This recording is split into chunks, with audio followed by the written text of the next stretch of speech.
కడప జిల్లాలోని గండికోట వద్ద వైష్ణవి అనే యువతి హత్య కేసులో డీఐజీ ప్రవీణ్ కీలక విషయాలు వెల్లడించారు. యువతిపై లైంగిక దాడి జరగలేదని, హత్యలో ప్రియుడు లోకేష్ పాత్ర లేదని తెలిపారు.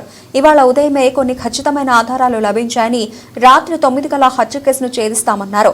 ఘటనా స్థలిని పరిశీలించిన ఆయన గండికోట సిబ్బందిని వివరాలు అడిగి తెలుసుకున్నారు. ఇందులో మరికొంతమంది పాత్ర ఉందని అనుమానిస్తున్నారు.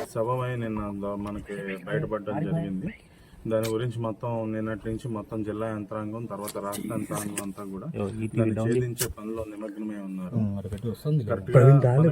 ఆనమాళ్ల ప్రకారం ఆ యువతిని పీరియడ్ వచ్చి సుమారు 8 గంటల సమీపంలో గండికోటకి వాహనం మీద తీసుకొచ్చిన తర్వాత ఒక ప్రైవేట్ లాడ్జ్ లో 2 గంటలు ఇద్దరు గడిపారు. గడిపిన తర్వాత గండికోట కోట గుమ్మం దగ్గరలో 10 గంటల 40 నిమిషాలకి విడిచిపెట్టి ఆయన ఆ ప్రియుడు వెళ్ళిపోవడం జరిగింది. తర్వాత 11 గంటల సమీపంలో ఈ రంగనాయక స్వామి మందిరంలో ఆమె బ్యాగ్ వేసుకుని నడుచుకుంటూ ఉంటాం అనేది మనకి తెలిసింది. తర్వాత ఏం జరిగింది అనేది తెలియదు.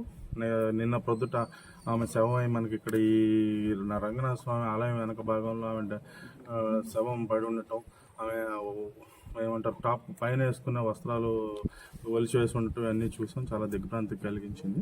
దీని మీద మనం అన్ని కోణాల్లోనూ ప్రస్తుతం అన్ని కోణాల్లోనూ దర్యాప్తు చేస్తున్నాం. దీనికి సంబంధించి మనకి కీలకమైన క్లూలు ఈరోజు ఉదయం మనకు లభించడం జరిగింది.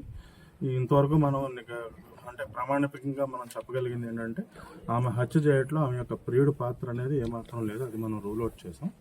ఎవరు చేశారనే దాని మీద అయితే మనం ఖచ్చితమైన క్లూస్ అయితే మనకి ఈ రోజు ఉదయం లభించడం జరిగింది. ఉదయం కూడా కాదు, మేము ఇక్కడికి వచ్చే సమయంలోనే మాకు లభించాయి.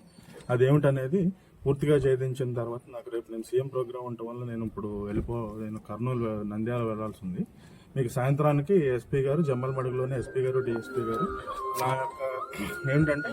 నాకు ఒక ప్రగాఢ ఆత్మవిశ్వాసం ఏంటంటే మనకున్న క్లూస్ దృష్ట్యా మనకి ఈ రోజు ఎట్టి పరిస్థితుల్లో ఈ రోజు ఈ యొక్క కేసు ఏదైతే ఉందో పూర్తిగా మనం ఛేదించే అవకాశం ఉంది. మీకు ఈ రోజు సాయంత్రం 9 గంటల లోపు ఎస్పీ గారు డిఎస్పీ గారు మీకు పూర్తి వివరాలు తెలియజేస్తారు.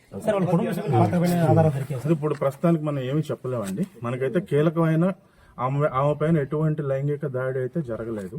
ఆమె అయితే శవమై పడి ఉన్నారు. పైన వస్త్రాలు తొలగించున్నాయి.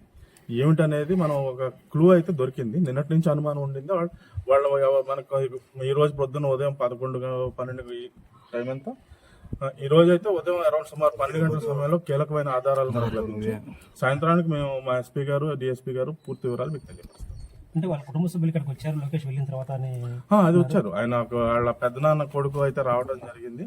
వచ్చి వెంటనే 20 నిమిషాల్లో వెళ్ళిపోయాడు. సో మనకు ప్రస్తుతానికి ఏమిటనేది పూర్తి తెలీదు. మనకైతే కొన్ని సర్టన్ క్లూస్ అయితే దొరికాయి. అది మీకు సాయంత్రం 9 లోపు మీకు ఎస్పీ గారు ఖచ్చితంగా